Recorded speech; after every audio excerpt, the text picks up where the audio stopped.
Ladies and gentlemen, Rafe Williams. This week's Rizz Show E-Memoriam. For those of you unfamiliar, the E-Memoriam is for those who left us this week because of something we said or did or had the audacity to have an opinion different than theirs. Sometimes it's people with legitimate complaints. Sometimes it's people that have been triggered by something we said on our comedy morning radio show. And sometimes it's people who are legitimately guano crazy and just can't stop sending us emails. But either way, we want to give them a proper goodbye. And the E-Memoriam is sponsored by Hughes Funeral Alternatives.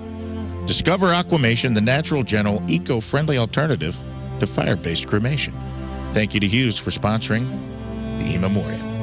First up this week, emos for emus. Oh, no. We figuratively and literally ruffled the feathers of a few folks this week when we all agreed that emus were just off-brand ostriches that have no business being emotional support animals.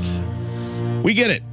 You guys are going through a tough breakup, and you want to hang back at the crib and listen to Morrissey albums while you cry on the tiny vestigial nub-winged shoulder of a 7-foot-tall, cross-eyed, flightless demon fowl that looks like you ordered Big Bird off of Wish.com. But we got news for you all you heartbroken bird brains, when it comes to your affection. It's a one-way street, pal. Because just like Snoop Dogg, emu don't love them hoes. Emu is them hoes. In the wise words of Mobb Deep from the infamous archives, you know, sometimes emus can be awfully cruel. If you happen to care for one more than yourself, they consider you a fool. They mistake love for weakness and play on your mind. And at your expense, they amuse themselves just to pass the time. Yeah, we don't love them. We don't love them. Emu, we don't love them. Yeah, yo, we don't love them hoes. Thank you, Mobb Deep. So rather than lashing out at us with a misdirected, broken heart, listen to the lyrics of Mobb Deep and don't get caught up in the beat of your own foolish heart thumping away, trying to love a tiny bird brain who doesn't love nobody but themselves. I mean, the signs were all there. These heartless, flightless fascists have a history of conquering an entire continent and decimating the Australian army in the Great Emu Wars. They were willing to make sworn enemies of Hemsworth forefathers and an entire army with the most adorable accents, bar none. What makes you think they could ever emotionally support you? If you must leave us, then do. But we hope you'll stick around and take off those rose-colored glasses and see these monsters for what they are. Selfish, dirty little ground birds that will run right out of your life at speeds of up to 30 miles per hour. Bye-bye. Next on the list, naked bike riders. Oh, boy. We upset some of our nude listeners when they were upset that we all said we were out on the naked bike ride. Sorry we didn't want to display our little Lance Armstrongs in your perverted tour de Frankenbeans. We love body positivity, but there has to be a better way to raise awareness for body acceptance than risking getting our scrotus maximus and labia majora caught between the chain and sprockets of a Team Murray Walmart mountain bike.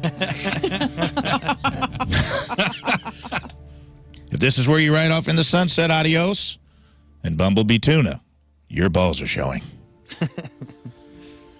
Couple of guys who spell Marc with a C at the end. Oh, no. Oh, no. Yeah, this is a big one this week. We made a little patootie oopsie this week when we said we were surprised that the Lake Tahoe foot fondler, Marc Anthony, spelled his first name with a K at the end and not a C because everyone knows that all guys who spell their name M-A-R-C are dirty toe jam sucking pervs. In hindsight, maybe that was a little harsh. Yeah. However, in our defense, I have compiled a small, short list of Marcs with C's. And this is a funky bunch of Marky Marks that I believe strengthens our argument. Marc Jacobs, famous fashion designer. He has a luxury shoe brand that is the bulk of his business. And what do shoes contain? Dirty little feet. He even once said, describing his own style, what I prefer is that even if someone feels hedonistic, they don't look it. Curiosity about sex is much more interesting to me than domination. My clothes are not hot. Never. Nice try, Marc. Hiding in plain sight. But we see you, Marc with the C, and Jacobs with the C. Double the C's, double the perv. You dirty little double deviant. And speaking of double deviants, next on the list, Mark Summers. Yep. Host of Nickelodeon's Double Dare, where the poor innocent children were forced to do disgusting challenges for menial prizes like Walkmans, Toys R Us gift certificates, and Nash skateboards that would break in half on a half pipe, and maybe if they were lucky, a Garfield telephone. And lo and behold, the most popular challenge of all in Mark Summers' little arsenal was Toe Jam Footlocker. Oh, no. A giant foot on the floor that had toe jam gack in between each toe. Hidden in one of the gack-filled gaps or occasionally inside the foot itself was a flag to be grabbed. The player had to search around the entire disgusting foot to retrieve it. He was forcing children to do his dirty little foot jobs and retrieve literal red flags. You're disgusting, Mark C. Summers with a C. Marc C. Summers. He spells his last name with a C, too. Mark C. Cummers. Oh, boy. And finally, Marcus Aurelius. The most revered of all Roman emperors, and we all know the Romans were total pervs. Plus, his son was Commodus, also spelled with a C, and he had a harem of girls and guys. Plus, he's the dude that killed Russell Crowe in Gladiator, so thanks a lot, Emperor Mark with a C. No thanks. Next on our list, Rent-A-Kid So Ill. Oh, no. I got an email from the owner of Rent-A-Kid So Ill. And while they did appreciate that I mentioned their business on the air, they were not flattered in the way in which I mentioned it. Now, in their defense, they do rent tiny pygmy baby goats to make kids happy at birthday parties, but they did not do a very good focus group when it came to choosing a name for their business. And I may have gotten them flagged on a few FBI watch lists. But I would like to apologize for that. Because at face value, when your email address is rentакidsoill@gmail.com, you're not getting all kids' parties. You're getting a few perverts. And while I do apologize that I outed you on the air, I do think maybe a rebrand could be in order so people don't literally try to rent kids from you. Adios. Goodbye. Change your name. And finally, we have a new, next on the list, and boy, this guy was steamed. We got a new civil rights champion, Brian X, formerly known as Brian Twitter. One guy named Brian was so mad that Learn made fun of his one true nerd god, Musk, for changing the name of Twitter to X, and somehow saw this as a, quote, political jab at his hero and father figure, Papa Elon. Oh, no. Chill out, man. Seems like you're the one projecting politics onto situations that don't suit your comedic sensibilities.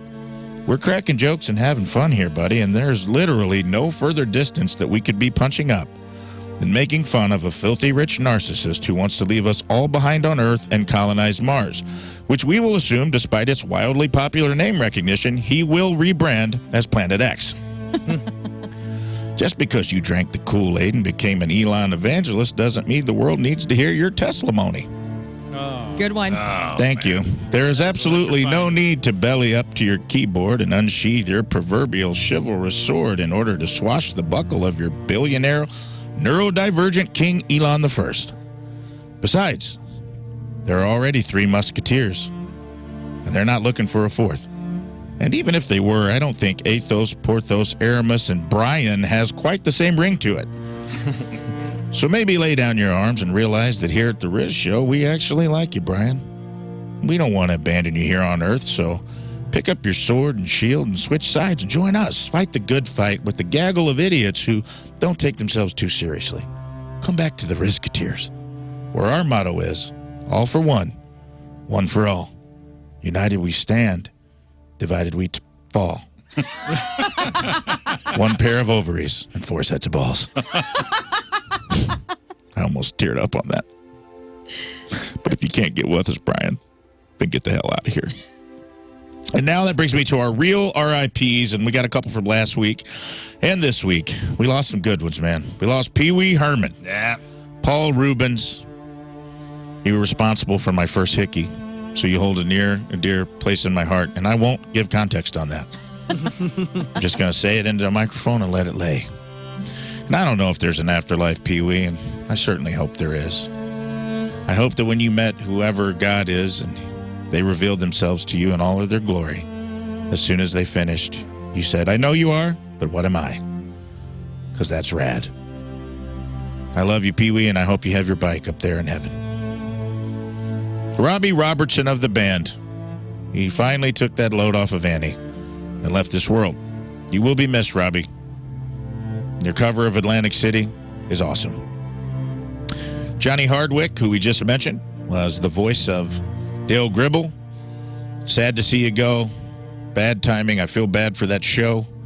They got a couple characters. I don't know how they're going to voice them because I believe Leanne was also voiced by Brittany Murphy.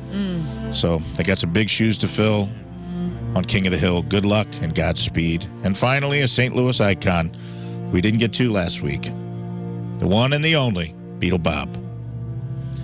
I'm sure he's up whatever heaven he's in. I am sure that he's pushed his way into the front row and just danced a circle, mowed over some teenage girls, and is dancing as close to Jimi Hendrix or Janis Joplin or whoever's playing a show up there this evening. I'm sure Beatle Bob has weaseled his way into the front row and has made it all about him. And Godspeed, Beatle Bob. That's right. And if I missed anyone, feel free to chime in. Otherwise, that concludes this week's No, nailed it. E-Memoriam. Way to go, Rafe.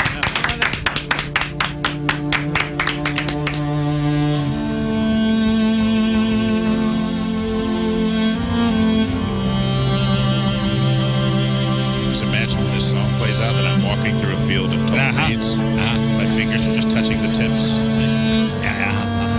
right. That's enough of that.